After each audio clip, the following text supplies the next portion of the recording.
todos y a todas.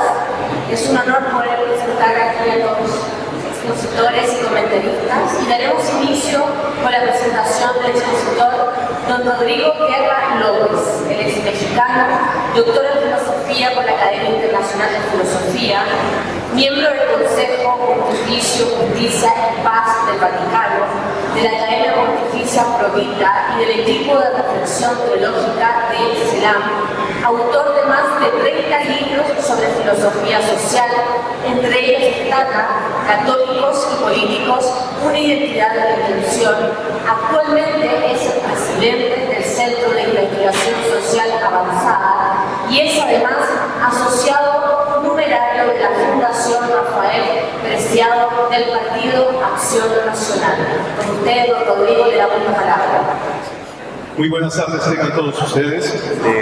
Le agradezco como siempre a Gutenberg la amabilidad y la confianza para invitarnos a platicar este ratito dentro del encuentro Osvaldo Payá sobre una serie de cuestiones doctrinales importantes que de alguna manera todos los que hemos estado involucrados, ya sea en el gobierno o en la vida del partido al que pertenezcamos, vivimos continuamente. Las reflexiones que hemos tenido esta mañana, en buena medida, es un prólogo importante a lo que aquí vamos a ver de manera más doctrinal. Y tal vez permiten evidenciar algo muy sencillo, pero muy bonito y muy profundo, que consiste en entender que la doctrina de nuestros partidos humanistas, en buena medida, sí nace del estudio, de la reflexión, pero principalmente de la experiencia práctica de los cristianos en movimiento, que en un cierto momento adquieren un momento reflexivo y consolidan así su maduración doctrinaria. El mirar justamente al humanismo político propio de nuestros partidos como el momento reflexivo de un movimiento práctico que nace al momento de afirmar vigorosamente la dignidad de la persona humana, pues es lo que le da pertinencia a esta doctrina y evita que precisamente sea una mera ideología reduccionista que violente o censure algún aspecto constitutivo de la realidad. El texto que espero que ustedes puedan también tener acceso a él, lo hemos intitulado Acción Política simplemente. Pero le hemos puesto un subtítulo que es realmente el contenido de nuestra reflexión: la tensión entre el ideal, el mal menor y el bien posible.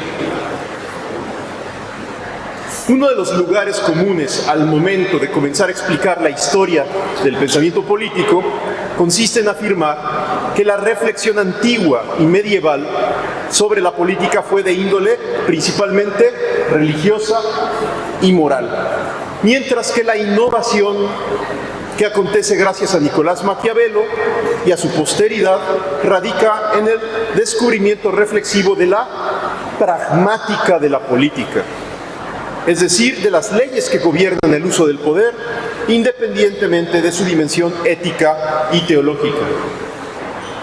Esta suerte de simplificación tiene algún fundamento, ya que es cierto que la literatura antigua y medieval sobre la cosa pública gravita sobre un paradigma principalmente teológico que relativiza a la comunidad política respecto de un conjunto de absolutos que la sostienen y la legitiman.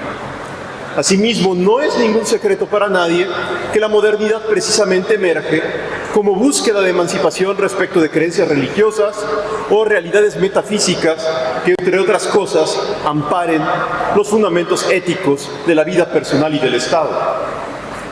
Seguramente todos hemos escuchado este tipo de simplificaciones y no abundamos más en ello.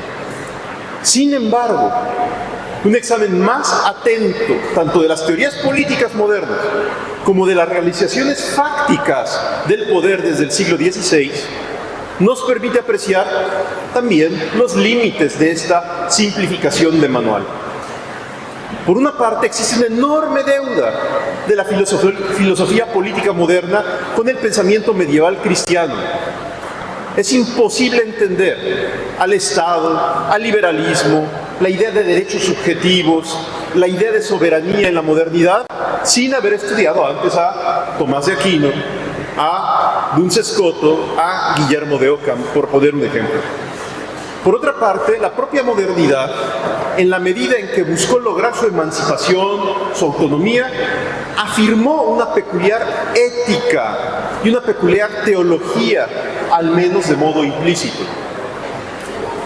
En la modernidad, todos lo sabemos, se privatiza la fe, se justifica éticamente el liberalismo individualista y se coloca a la Iglesia bajo el control del Estado. Todo este desplazamiento temático respecto de la perspectiva medieval posee una manera de entender los fundamentos de la vida moral y el papel de la religión. Por ejemplo, Immanuel Kant hablará de mantener la religión dentro de los límites de la razón. Por estos y otros argumentos somos de la opinión que toda la modernidad gravita sobre una gran hipótesis ética y teológica.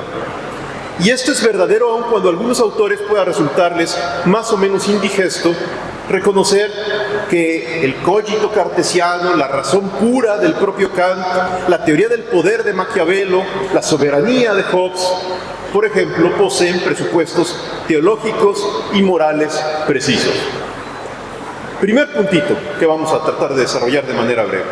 Toda decisión política posee una axiología implícita. La teoría política y la acción derivada de ella no son ni axiológica ni teológicamente neutras. Mucho menos ahora, en el momento posmoderno, en donde los procesos de reencantamiento del mundo y resurgimiento de sentimientos morales diversos se encuentran tan a la orden. Hace unos días murió Zygmunt Bauman, pero todavía vive otro sociólogo de un talante similar en sus obras, que es Gilles Lipovetsky. Él tiene un librito pequeñito que se llama El crepúsculo del deber. Y en este librito ustedes pueden encontrar reflexiones similares a las de Bauman, en donde se describe el revival de la moral en las sociedades capitalistas avanzadas. Hace algunas décadas, el tema de la moral, de la ética, no aparecía, estaba como eclipsado por el pragmatismo, tal vez, de las democracias liberales.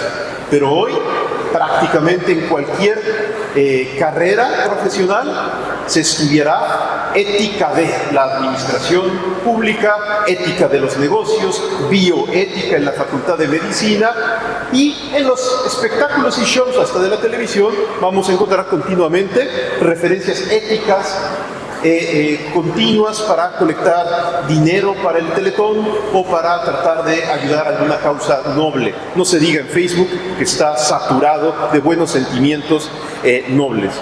Este fenómeno de un revival de la ética tiene una parte positiva, de que la vida humana se da cuenta de que no puede existir sin referentes normativos.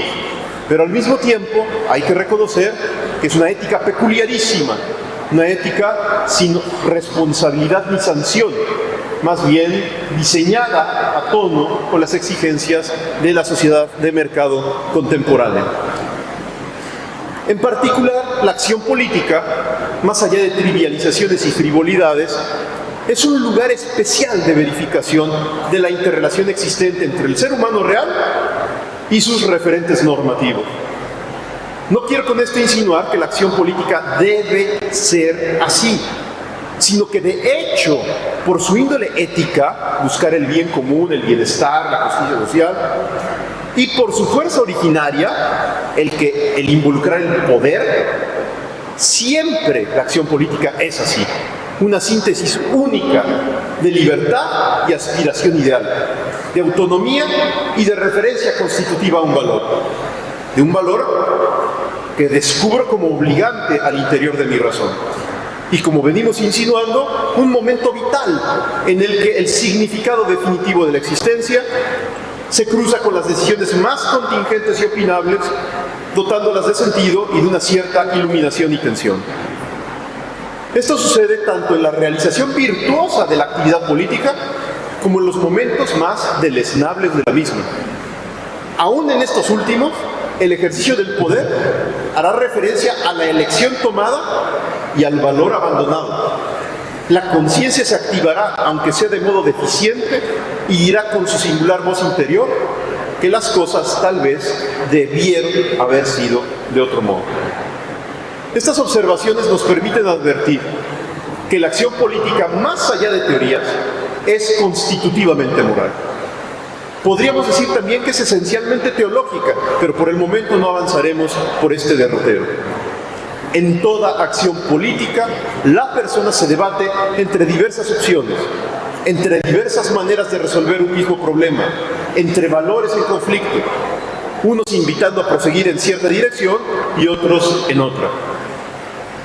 El propio Nicolás Maquiavelo, en sus meditaciones sobre el poder, en más de una ocasión se verá inmerso en la saludable tensión entre la conciencia y el poder. ¿Cómo debe de proceder el príncipe? ¿Habrá que infundir respeto o temor? ¿Habrá que atacar a todos los enemigos o solo a uno? ¿Será deseable pactar con quien no piensa como nosotros? ¿O es preferible avanzar solamente con las personas afines? Estas y otras muchas cuestiones habitan desde la antigüedad al interior del hombre que actúa en política. Por una parte, aparece el deseo de lograr algo, un cierto bien que se estima provechoso para la comunidad, y por otro lado se encuentran las exigencias del contexto, las limitadas habilidades humanas para la resolución de los problemas y las mezquindades por todos conocidas. Conforme las sociedades se han vuelto más complejas, los escenarios sobre los que se desempeña el político también adquieren un perfil más difícil de desentrañar. Los fenómenos políticos suelen ser actualmente muy híbridos y multicausales. Un proceso electoral, el surgimiento de un movimiento popular, un cierto debate legislativo. Normalmente tendemos a tratar de simplificarlos. Buscamos a un solo culpable. Buscamos una idea que lo explique todo. Reducimos lo diverso y lo múltiple en una unidad que nos haga más amable la cuestión, aunque se pierdan matices y con ellos cierto grado de realidad. Esta tendencia reduccionista es casi imposible de evitar. Sin embargo, es preciso hacerle contra. El ceder a ella sin más, en ocasiones, nos lleva a juicios maximalistas, o blanco o negro. Y si nos acostumbramos a este modo de pensar, nos puede colocar en visiones ideológicas de la realidad que terminan por sustituirla o por violentarla. Más aún, si nos descuidamos, al final de la aventura, nos encontraremos en fuera de juego, es decir, fuera de la escena política en la que estábamos instalados antes de tomar una posición maximalista. Segundo punto, la acción política y la necesidad de tender cuentas. La maduración humana en la comprensión de la política en buena medida consiste en ir haciendo poco a poco matices. Ni todo es blanco, ni todo es negro, aunque sí hay blancos y negros. Madurar en política significa en muchas ocasiones descubrir cómo, en el escenario más complejo, con el adversario más abyecto, es preciso recuperar, en lo posible, algo de la verdad, del bien y de la justicia que el otro posee para tender un puente, para disminuir el encono, para encontrar una solución políticamente viable y no solo deseable en términos morales. En mi país, México, somos muy susceptibles de caer en ideologías reductivas.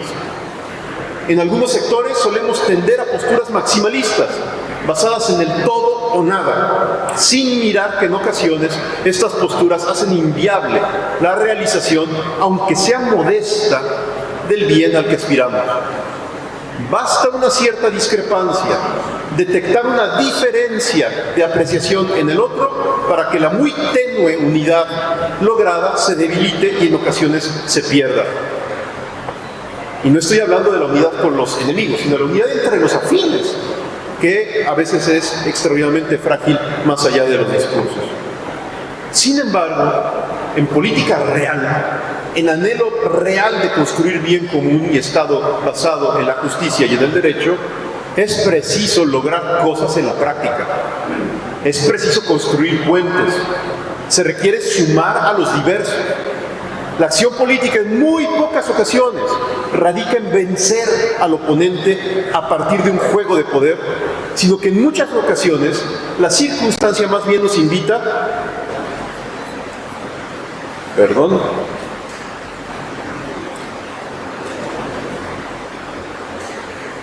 a trabajar junto con nuestro oponente, ya que pretender derrotarlo por completo, extinguirlo, anularlo, es por demás una ingenuidad.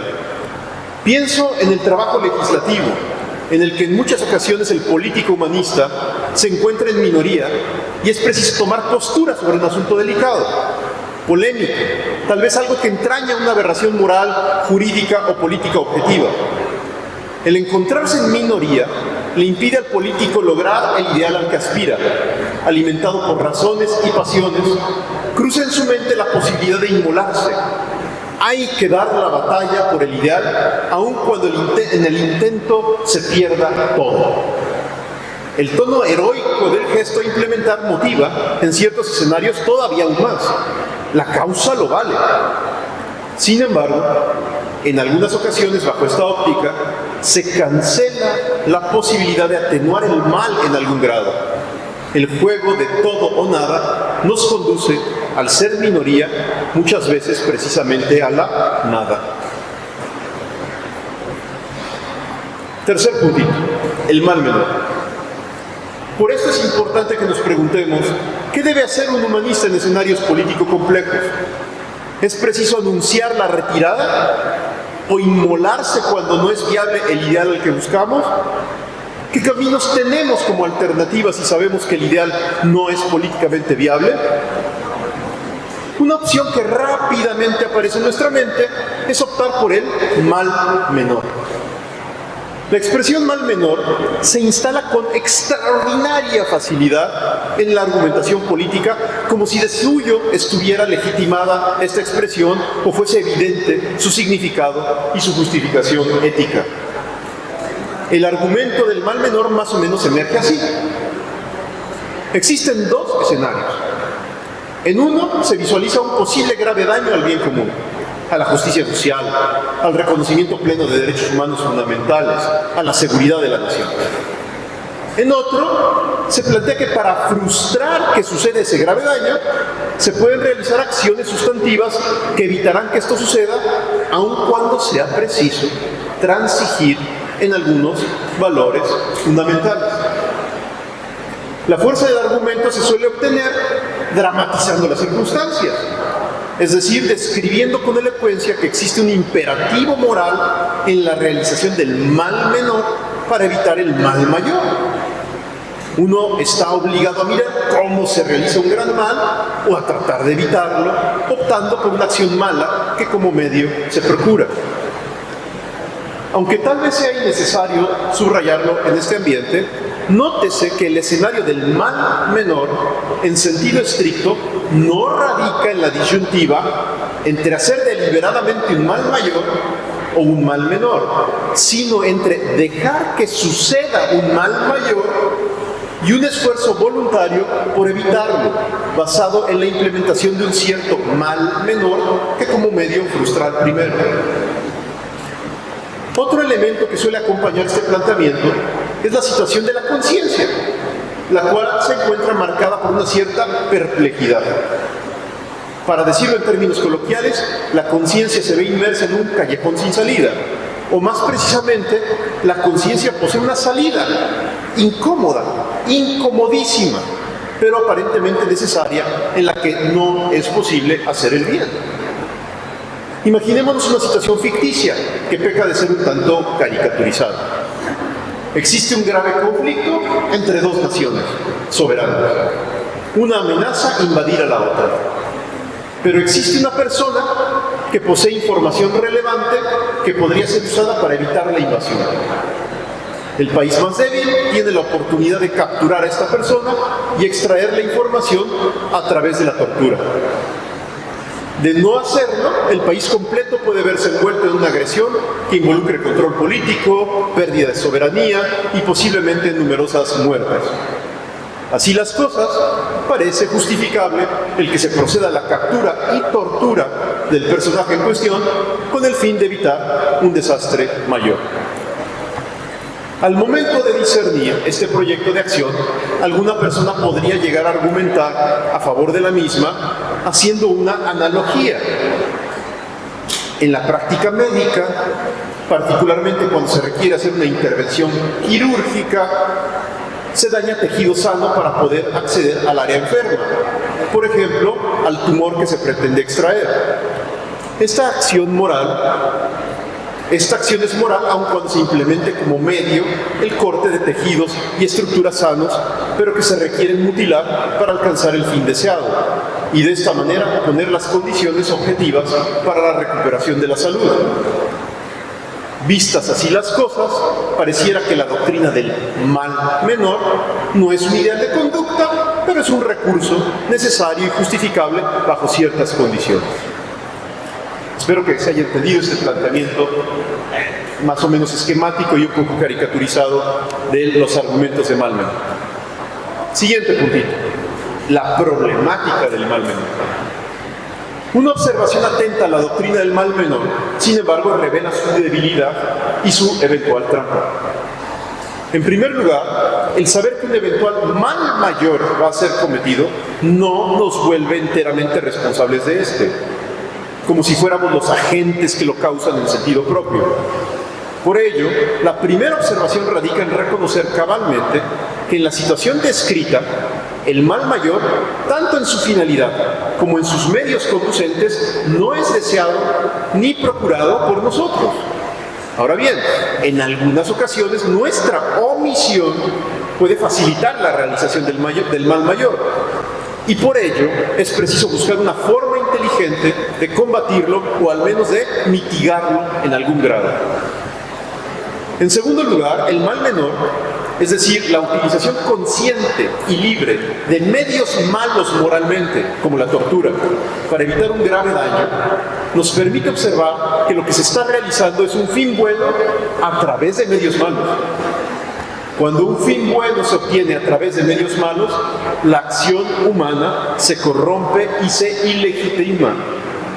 Esto no sucede por una cierta convicción religiosa o por un cierto moralismo cultural o conservadurismo social, sino porque de suyo la estructura metafísica de la acción demanda que para contar con una acción buena, sus causas originantes deben ser también buenas.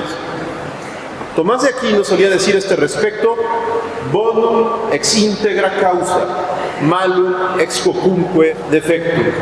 Es decir, no hay una acción completamente buena si no concurren todas las bondades, pues cualquier defecto singular causa un mal. Una acción es buena moralmente hablando cuando lo que se hace es bueno, la intención con la que se hace esto es buena y los medios necesarios para llevarla a cabo también lo son. En cambio, basta la deficiencia de una de estas causas para volver mal a la acción. Y nadie está obligado moralmente a obrar mal. El mal moral no obliga. Pero el ejemplo médico expuesto, ¿no es acaso una excepción válida? Alguien puede pensar que en ocasiones es preciso causar un cierto daño para evitar otro mayor. En la analogía realizada a través de un ejemplo de tipo quirúrgico, es importante distinguir que los bienes en juego no son bienes morales, sino bienes físicos. Por ello, el mal causado por el bisturí en la mano del cirujano es un mal físico, no un mal moral. El mal físico consiste en no gozar de un bien debido a nuestra condición corpórea. Por ejemplo, no contar con una pierna. El no contar con una pierna no es un mal moral. El mal moral consiste en la ausencia de una perfección moral debida en la acción consciente y libre. Por ejemplo, no cumplir con una obligación ética. Optar por el mal menor cuando se trata de males físicos es perfectamente legítimo. No así cuando se encara que el valor en juego es el bien moral. La tortura implica un daño en la integridad física. Sin embargo, su naturaleza profunda radica en procurar un dolor y un temor insoportable para quebrar la voluntad libre de la persona. La acción de torturar consiste en maltratar el cuerpo, no como un recurso terapéutico, sino como medio para doblegar el espíritu. Se busca algo de suyo malo moralmente, presionar al otro de tal manera que sin su consentimiento voluntario se logre un cierto resultado a través de la procuración deliberada, querida, del dolor en el cuerpo. Insisto, lo que se hace no es solo obtener información, sino dañar a la persona, lastimar su dignidad. Por ello, ambos casos, el caso quirúrgico y el caso sobre la tortura, solo tienen una similitud extrínseca, no hay verdadera analogía. El mal menor, entendido como un mal moral que se realiza de forma consciente y libre, ya sea como fin, ya sea como medio, es una acción siempre mala, no es justificable de manera racional y solo se puede sostener censurando aspectos de la realidad que se imponen como obligantes ante la razón. Siguiente puntito: optar por el bien posible. Así las cosas, actuar en función del mal menor solamente es posible cuando están en juego males físicos, no males morales. ¿Qué nos queda al excluir a actuar por el mal menor? Tendremos que entonces, si no podemos hacer el mal menor, quedarnos cruzados de brazos, llegamos a una parálisis política. Nos queda un desafío grande más bien a nuestra creatividad y a nuestra inventiva. Es decir, descubrir cómo es posible optar por el bien posible. La noción de bien posible descansa en los siguientes presupuestos. Primero, por una parte, entender bien la norma moral que funge como regla orientadora del ejercicio de la libertad. Segundo, evitar autoengañarnos sosteniendo de modo tácito o implícito que el fin justifica los medios. Tercero, afirmar el bien como fin y el bien en los medios, aún en medio de una situación política compleja. Cuarto, cobrar conciencia respecto de la naturaleza y complejidad del contexto político, para advertir el ámbito de oportunidad, la ventana de oportunidad que puede existir para afirmar el bien, aunque sea de modo modesto. Quinto, entender bien que el modo de realización de la norma en la acción política concreta no brota de una deducción silogística, sino de un acto prudencial. ¿Cómo encarnar el valor de la norma que me orienta en esta circunstancia concreta? No brota matemáticamente como una deducción, sino que brota de una decisión prudencial, en donde la experiencia política real es la que nos da la sabiduría práctica para saber cómo implementar las cosas. Y último elemento característico del bien posible es que siempre se debe seguir la conciencia recta. En otras palabras más sencillas, es muy importante jamás mentirnos a nosotros mismos y seguir lo que en conciencia consideramos verdadero, bueno y justo. Pensemos, por ejemplo, en la discusión parlamentaria sobre una ley para regular la reproducción humana asistida. En ocasiones no tiene viabilidad política la prohibición completa de la fecundación in vitro. Sin embargo, habiendo dejado clara la propia postura en el debate público, es menester tratar de limitar lo más posible los efectos dañinos de una norma que permite este tipo de técnica en la que en muchas ocasiones se sacrifican embriones humanos o se colocan en crioconservación. De este modo, el político humanista busca el bien posible y, estimando con prudencia la viabilidad política de su fuerza política, de su liderazgo político, de su capacidad estratégica, construye una iniciativa de ley que reduzca el número de embriones o vota a favor de un proyecto ya existente a este respecto, aun cuando lamentablemente la solución no sea la ideal. Cuando la acción política versa sobre situaciones en las que se encuentran comprometidos principios morales fundamentales que no admiten excepciones, como el derecho a la vida, por ejemplo, es siempre importante, me decía Gutenberg, dar 3 pasos metodológicos. Pues ahí van 3 pasos, ¿no?, metodológicos. Primero, describir e interpretar bien el escenario político. Hay que escribirlo, describirlo bien y tratar de interpretarlo lo mejor posible. Primer paso, de diagnóstico y de análisis político. Segundo paso, estudiar bien la argumentación racional de la norma moral involucrada. No nada más afirmarla dogmáticamente de acuerdo a mi cosmovisión religiosa o a mi costumbre social, sino buscar la argumentación racional estricta. Y tercer paso, construir escenarios que indiquen diversos caminos de solución y luego, después de haberlos construido, optar por el que parezca que de mejor manera permita realizar el bien posible al interior del complejo contexto que se enfrenta. Es decir, entender que hay varias posibilidades, unas mejores y otras peores, y después de contrastarlas todas, optar por la que asegure en lo humanamente calculable el mayor éxito ético y político posible. En este último paso es preciso atender con mucho cuidado tanto las exigencias del bien como la posibilidad práctico-política de su realización. Fijarse unilateralmente en las exigencias éticas, descuidando la viabilidad política, suele tener como consecuencia el perder todo. Asimismo, centrar la mirada en la viabilidad política, descuidando las exigencias éticas del valor en cuestión, deriva fácilmente en una postura utilitarista que subordina la norma moral a los equilibrios de poder. Descubrir el camino hacia el bien posible implica creatividad y prudencia, discernimiento dinámico, como le gusta decir al Papa Francisco, en cada paso, y realismo político. No es fácil proceder de este modo.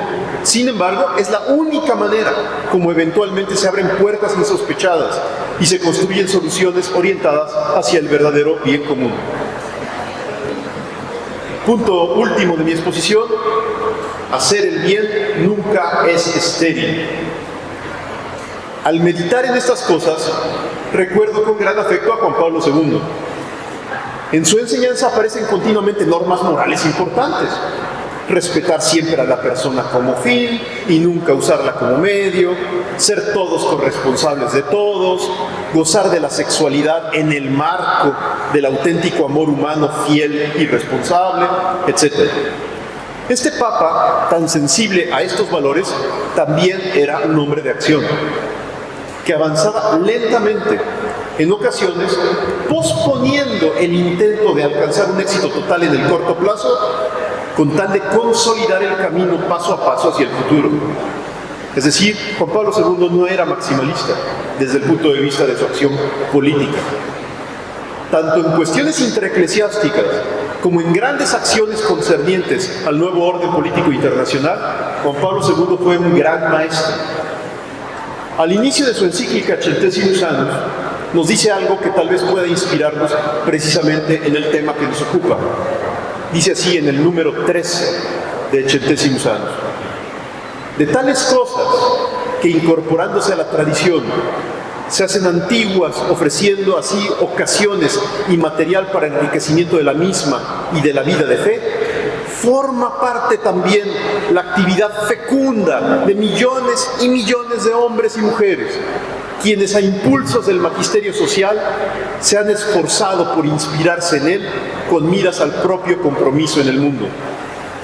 Actuando individualmente o bien coordinados en grupos, asociaciones y organizaciones, ellos han constituido como un gran movimiento para la defensa de la persona humana y para la tutela de su dignidad, lo cual, en las alternantes vicisitudes de la historia, ha contribuido a construir una sociedad más justa, o al menos a poner barreras y límites a la injusticia. Fin de la cita. En ocasiones la acción política humanista logra grandes triunfos al momento de afirmar algún valor, algún bien que merece ser protegido o promovido. En otras ocasiones esto no es posible, y sin embargo es preciso actuar para limitar el mal.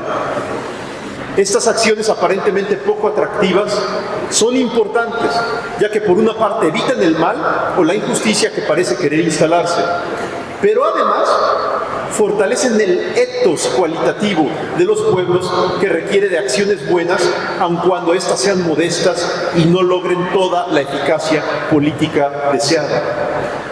Hacer el bien nunca es estéril. Existe una dimensión metafísica del bien que trasciende por mucho los resultados prácticos y las consecuencias visibles. Por otra parte, las eventuales derrotas al pretender realizar el bien nunca lo son del todo. El bien afirmado con valor, a veces modestísimamente, derrota al mal siempre a nivel cualitativo, aun cuando cuantitativamente parezca lo contrario. Porque, por ejemplo, perdimos el debate parlamentario. El más pequeño de los bienes, realizado rectamente y con valor, tiene mayor consistencia y belleza ontológica que sus antivalores. Parafraseando a un humanista cristiano ejecutado en el año de 1927 en mi país, existe una democracia que no es de votos cuantificables, sino de acciones buenas heroicas. Esta democracia en la que la propia vida se vuelve voto, en muchas ocasiones no es apreciada ni valorada, pero en el mediano y en el largo plazo es la que salva a las naciones y les brinda camino para un futuro con esperanza. Muchísimas gracias.